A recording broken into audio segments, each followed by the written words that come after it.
Pupunta nga pala tayo sa LTO ngayon upang para magtanong kung na-process na ba ang rehistro ng ating motor ngayon. Dahil mag-iisang buwan na din simula nagtungo ako dito noon. Kaya't ang tanong, nakaprocess na ba ito ngayon? Dahil alam nyo na, nakakatakot mag-drive sa kalsada lalo at expired ang rehistro ng ating motor na dinadala. Kaya't pagdating ko agad dito ay agad kong kinuha ang rehistro ng motor kong dala at nagtungo nga ni ako sa information at may kapila na din sa mga naroon. Pagkalapit ko ay ilang minuto lang at ako ang sumunod, kaya agad akong nagtanong sa LTO officer na in charge doon.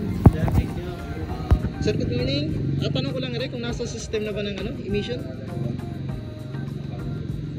Kung kung may na-verify na. Kasi emission ko sa akin nung May. Diyan po ba yung napadala na? Nandito na, nadala ko na nung nakarang buwan ko.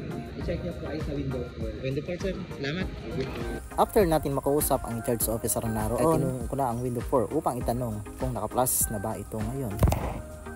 Pero sa di inaasahang pagkakataon pa rin daw ito napaprocess hanggang sa ngayon. Gustuhin man natin na may parehistro na ang motor natin sa ngayon, no choice tayo kundi magantay ng tamang panahon. So yun guys, ay hindi pa rin pala, wala pa rin pala sa system na emission yung natin. Yung natin ang pagpaparehistro. So wala tayong magagawa. No choice. Hindi magantay.